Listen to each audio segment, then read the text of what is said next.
The other things of interest that have come out is that having a purpose that transcends yourself is really important to your mental health particularly, but it will have knock-on effects. So, you could say, well, I do my podcast and I love doing my podcast and I get to meet interesting people and I share that knowledge with others. A lot of that is still to do with self-satisfaction. So having something that doesn't necessarily do anything for you, but gives you purpose in life is really important. And what could that be? That could be volunteering. It could be, for me, like I give out a lot of free information on Instagram and not to try to get work or anything like that. It could be, so, when I say volunteering, that sounds quite big, but it could be like asking your elderly neighbour if you can do their groceries for them when you go to the supermarket. It could be calling up a friend and checking that they're okay. Just something that makes you feel like life is worth living, but doesn't necessarily earn you money or directly improve your life. I've spoken to a lot of therapists who talk about the fact that two of the things we never want to feel is like we're A, different, and B, we're not enough. And I was thinking about that through the lens of our tribes. In the context of a tribe, if I was different, there was a risk of me being kicked off the tribe. And if I didn't feel like I was enough, I again would have a risk of being kicked out of the tribe because I'm not valuable to the tribe. And in the context of what you were saying about serving others, is that again sort of like a prehistoric desire to feel like we're adding value and we are of use to the tribe by serving the greater good of our tribe? Is that where that instinct comes from in us? I love what you've done, which is exactly what I said, which is when I'm not sure of the answer, I'll go back to evolution. Mm-hmm. I always do that. Yeah, I love that. I think I hadn't thought of it like that, exactly like that before, but I think it's true. A tribe, sadly, could not afford to carry dead weight. So if you weren't enough, if you were injured, if you were immobile, if you were elderly, if you weren't contributing, then you might get left behind. And then there's this really interesting new area of research called neuroaesthetics or neuroarts, which is about having some kind of creative activity in your regular schedule. So there's lots of research that shows that if you're not doing something creative once a week, and that could be dance, music, painting, drawing, going to the theatre, reading a novel, so really quite broad, time in nature actually is included in it, then because nature is the palette that we all love. You could have different taste in art or music to me, but all humans love nature because we've always been in that beauty. So the impact of that on your mental health and your physical health and your longevity is huge as well. But even just like every morning, I actually thought of this morning because I wanted to mention this, but I had zested a lemon last night when I was cooking. And so this morning when I went to get the milk out of the fridge, I smelt it because it was in the fridge and I just thought, that is so beautiful. And so they say things like, if you've put like a bunch of flowers on your bedside table and it smells nice and that's the first thing you smell in the morning, and then you like look at the beautiful flowers. If you've got objects of beauty in your house, if you listen to birdsong in the morning, that's all neuroaesthetics. It's living a life that is aesthetically pleasing to your brain. And that's good for your health. Why? Should we go back to evolution? Shall I make a guess? Please, that's my favourite thing to do. I think it's to do with safety. So if you were able to spare your mental resources to appreciate beauty, that must mean that you're safe. That must mean that you're not just trying to survive. So it's actually, we do appreciate beauty. So seeing, smelling, hearing, tasting nice things, it's going to make us feel better. But also, we're only going to be doing that if we have the luxury of being able to do that. And it can be such small things. But also what it signals to your brain is, I'm safe because I have time to read a novel, or I have time to crank the music up and dance around my living room. Through the frame of this idea that pathways that fire together, wire together, I was also thinking about every time I've seen a tree, I've been safe. So is there an association that trees are safety? You know what I mean? Every time I've been out in nature, I've been physiologically, psychologically safe. So is it now the case that because there's that neurological association, the pathways have wired and fired together, if I, you talk about the brain body response. If I put myself in that situation again, it will signal to my body that I'm safe. Yeah, it will. That's neuroplasticity. It's repeating that and giving yourself the message that every time I'm around trees, I'm safe. I feel safe. It won't be the same for everyone. I would imagine that, again, when we lived in the cave, that we naturally did things like looked at the stars in the sky at night, danced around the fire, did cave paintings. So that's very wired into our psyche as well. They would adorn themselves a lot more than we do. So that appreciation of aesthetics has always been there, not just from nature, from some of our rituals and ceremonies as well.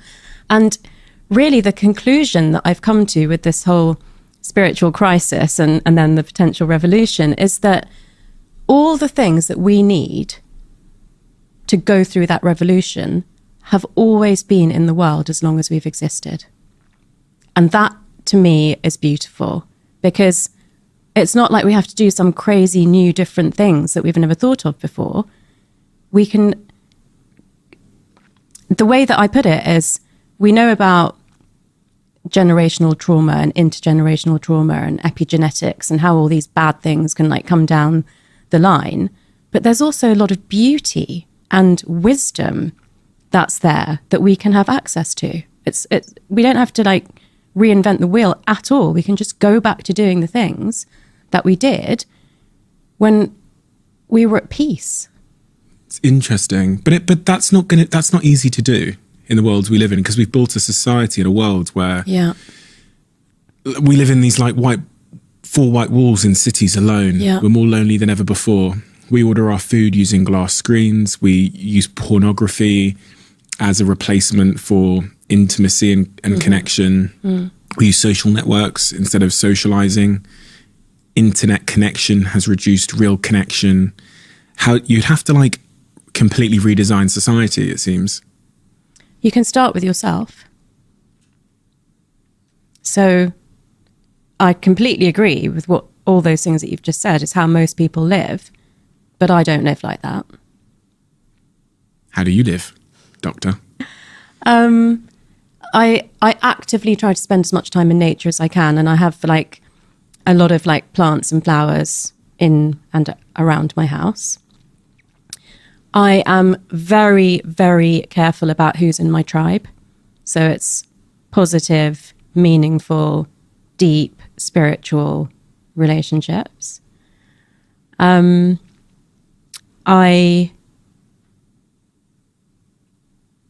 don't use pornography or dating apps. I'm just going through your list.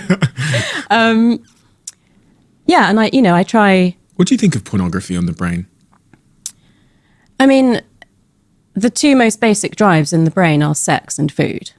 So the potential impact is huge. I agree with you that increasingly it has created a big disconnect between men and women in real life, which is really sad. What is that disconnect?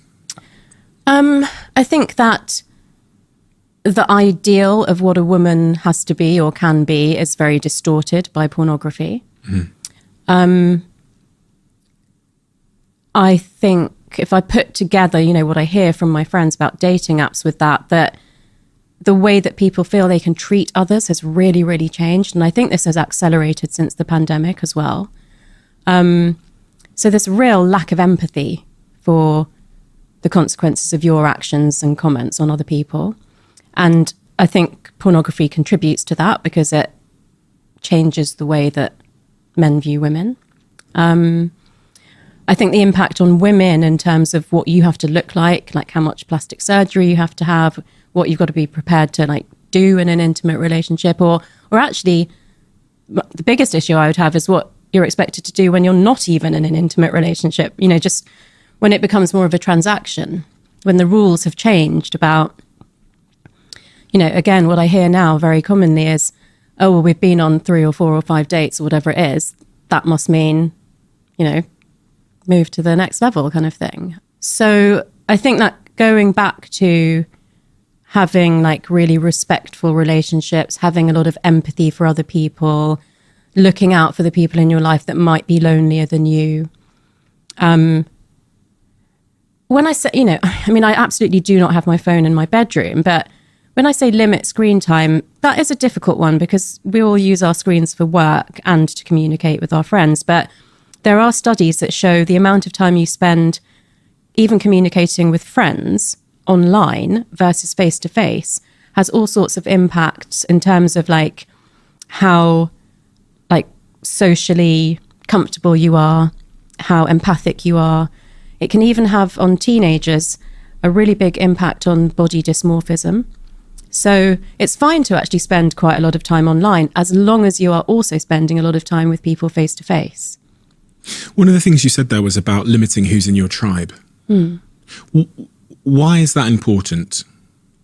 Why is it important to not hang around with certain people and spend more time with other people from like a neurological perspective in terms of our health and our outlooks and our outcomes and neuroplasticity?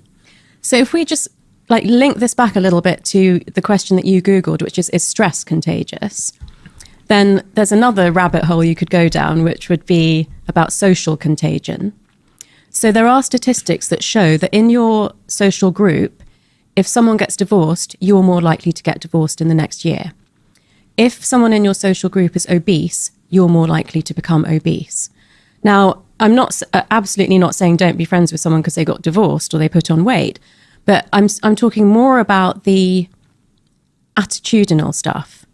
So the, how you treat other people, how kind you are, how generous you are, how open you are to conversations about intuition or spirituality. Basically, you meet people who are at a similar psychological level to you. And so we're always working on ourselves, hopefully. And you want to be with people, if you are, then you want to be with people who are growing too, who are open to challenge, who are learning, who are interested in exploring spirituality, who care about their mental health and other people's mental health. So it's really about, having this circle of trust and knowing that you've got support, but equally that if you do something that's really not okay, that somebody's going to tell you.